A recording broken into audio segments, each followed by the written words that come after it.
এবং অন্যকে সম্মান করতে শিখতে হবে। খ, নাম ও যশের জন্য ভক্ত কখনোই নিজেকে ধার্মিক বলে প্রতিপন্ন করার চেষ্টা করবেন না। গ, কায় মন এবং বাক্যের দ্বারা তিনি কখনোই অন্যের উদ্বেগের কারণ হবে না। ঘ, অন্যের দ্বারা পরিচিত হলে তিনি ধৈর্য ধারণ করবেন। উম, অন্যের সাথে ব্যবহারে তিনি কখনোই কপটতা বা ছলনার আশ্রয় নেবেন না। চ, তিনি সদ্গুরুর চরণাশ্রয় গ্রহণ করবেন। সদ্গুরু তাকে ক্রমান্বয়ে পারমার্থিক উপলব্ধির স্তরে উপনীত হতে সাহায্য করবেন এবং সেই আচার্যের চরণে তিনি নিজেকে নিঃশর্তভাবে সমর্পণ করে পরিপোষণ সেবয়া অর্থাৎ সেবা ও পারমার্থিক প্রশ্নের দ্বারা তার প্রীতি সাধন করবেন। ওকে। ছ, আত্মনু প্রভু চ পর্যন্ত। হ্যাঁ, তো এখানে শিলপ্রভুপাদ আমাদেরকে কতগুলো ব্যবহারের তালিকা দিয়ে দিছে। তো এটা শ্রীমদ্ ভাগবত গীতার 13 অধ্যায়ের 8 থেকে 12 নম্বর শ্লোকের মধ্যে দেওয়া আছে। তো প্রথমে বলছে যে আমাদের ভদ্র নম্র স্বভাবই হতে হবে। তো আমাদেরকে প্রভু ভক্তি জীবনে বা জড়জাগতিক জীবন বলতেও বা ভক্তি জীবনেও আমাদেরকে সব সময় বিনয়ী হতে হবে, নম্র হতে হবে এবং সব সময় অন্যকে সম্মান করতে হবে।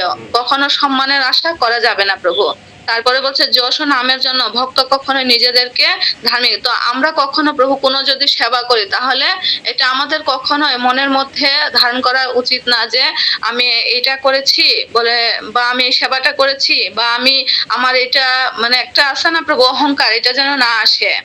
তারপরে বলছে কায়মন বাক্যের দ্বারা আমার কোনো কথা কাজ বা আমার ব্যবহারের দ্বারা যেন কখনো কারো কেউ আমার কথা কাজের দ্বারা যেন কেউ কখনো উদ্বেগ বলতে রাগের ওর যেন রাগের কারণ হয়ে না দাঁড়ায় প্রভু, এই কথাটা বোঝানো হয়েছে। তারপরে বলছে যখন কেউ আমাদেরকে নিয়ে কখনো সমালোচনা করবে বা নিন্দা করবে সেই সময় যেন আমরা নিজেদেরকে নিজেদের ধৈর্যটাকে যেন আমরা ধরে রাখতে পারি। তারপরে বলা হয়েছে অন্যের সাথে কখনো কপটতা, প্রভু আমরা কখনো কারোর সাথে কপটতা বা ছলনা করব না।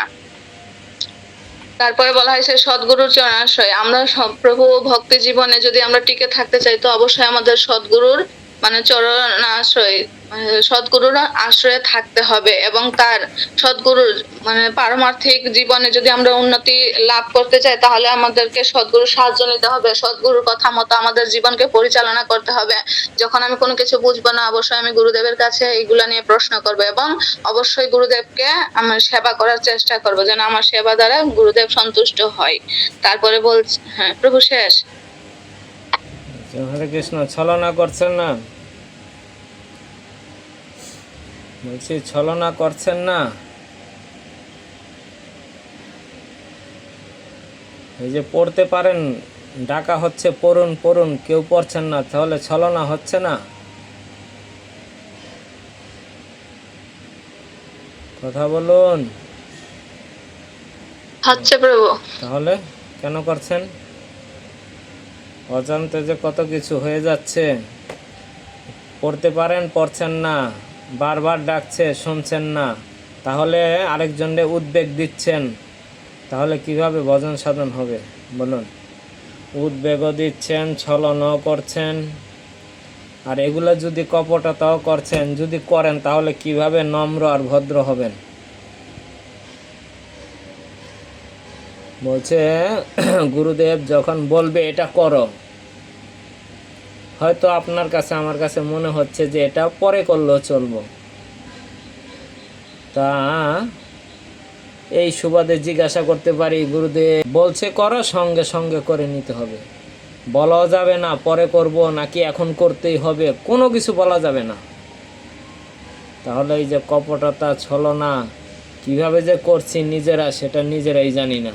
প্রভু এখান থেকে আমার উপলব্ধি হচ্ছে যে আমি নিজের সাথে নিজে ছলনা করছি, কারণ আমাদের উচিত সবসময় কৃষ্ণ ভাবনামিত হওয়ার, সবসময় ভগবানকে নিয়ে চিন্তা করা, কিন্তু আমাদের মনটা সেদিক থাকে না, আমার থাকে না যে ভগবানকে নিয়ে সবসময় চিন্তা করি, এটা না অন্যদিক চলে যায়, এই জগতের কে কি করলো এটা ওইটা এরকম। তা আমি নিজের সাথে ছলনা করতেছি, এটাই বলা ছিল প্রভু। আপনারা সবাই কৃপা করবেন আমি জানি একটু ভালো ভক্ত হতে পারি। ভালো ভক্ত হইতে কথা শুনতে হবে, দাসের মতো কথা শুনতে হবে, আর সারাক্ষণ মাথায় কি করতে হবে? কৃষ্ণের প্ল্যান, কি করব, অন্য কোনো প্ল্যান যেন মাথায় না ঢোকে। হ্যাঁ, কি বলে মস্তিষ্ক কি অলস মস্তিষ্ক শয়তানের কারখানা। মাথার কাজই হচ্ছে, আমাদের কাজই হচ্ছে কি সেবা করা। আমি একটা বিষয় অনেক সময় বারবার বলি, আমাদের কাজই হচ্ছে সেবা করা। হাতে হোক, পায়ে হোক, মনে হোক, ধ্যানে হোক, সেবা সেবা সেবা সেবা সেবা। এত সেবা করে আমাদের এই শরীরটা, শুয়ে থাকলেও সেবা করে, নানান স্বপ্ন দেখে, চলে গেছে এই জায়গায় ও জায়গায়। এর জন্য বলছে মস্তিষ্ক যদি করতেই চাই এরকম সেবা, তাহলে মাথায় সর্বক্ষণ প্ল্যান করুন কৃষ্ণকে কিভাবে সাজাবো, কিভাবে গ্রন্থ প্রচার করব, কিভাবে ভগবানের গ্রন্থ নিয়ে অন্য এলাকায় যাব, কিভাবে একটা মানুষকে আমি প্রচার করব, তাকে কি বলতে পারি, কোন একজন মানুষকে আমি একটু বাছাই করে নেই যে ওর সাথে একটু সম্পর্ক করে ওকে আমি পরিবর্তন করার চেষ্টা করি। হ্যাঁ, সারাক্ষণ এই চিন্তাটা যেন মাথায় থাকে, তাহলেও 100% কৃষ্ণ ভাবনাময়। আর এই মাথাটাকে যখন ছেড়ে দেওয়া হবে তখন নানান কি মানে যেটা কাজ নয়, যেটা কৃষ্ণ ভাবনাময়, সেটার দিকে কি করবে, এই মন ধ্যান চলে যাবে। তো বলছে মন ধ্যানটাকে এইভাবে করি না, কোথাও গ্রন্থ প্রচারে যাব, যদি কোথাও গ্রন্থ একটা প্রচার করতে পারতাম, কৃষ্ণ যদি আমাকে সেই শক্তিটা দিত, কৃষ্ণ আমি একটা গ্রন্থ প্রচার করতে চাই, কিভাবে করব, এটা দিয়ে রিজার্ভ করে রাখতে হবে মাথাটার ভিতরে, এই কথাগুলো দিয়ে রিজার্ভ করে রাখতে হবে। তাহলে প্রতিবারই কৃষ্ণ চিন্তা আসতেছে, গ্রন্থ হলো কৃষ্ণ। এভাবে মাথাটাকে কিভাবে রিজার্ভ রাখা যায়, এই ভূতটাকে একটা সেবা দিয়ে রাখতে হবে। তো এইরকম চিন্তা করুন সারাক্ষণ। সংসারের কাজ কৃষ্ণর জন্য একটু ভালো মতো রান্না, আজকে কৃষ্ণকে কি করব, একটু আরতি করব, কিভাবে করা যায়, কত সুন্দরভাবে করব, কিভাবে আরতিটা করব, কিভাবে প্রদীপগুলো নাচাবো, একটু বেশি স্পিডে হবে না কম। আমার মন যখন চাই ভাবনায় জড়িত হতে, তাহলে কেন এই ভাবনাগুলো ভাববে না? তাহলেই তো আমার কি হলো, কৃষ্ণকেন্দ্রিক হয়ে গেল। আশা করি এইভাবে যদি মাথাটারে, মেমোরিটাকে ইউজ করা যায়, তাহলে মনে করি যে অনেকটাই কৃষ্ণ ভাবনাময় হওয়া যাবে। চেষ্টা করবেন।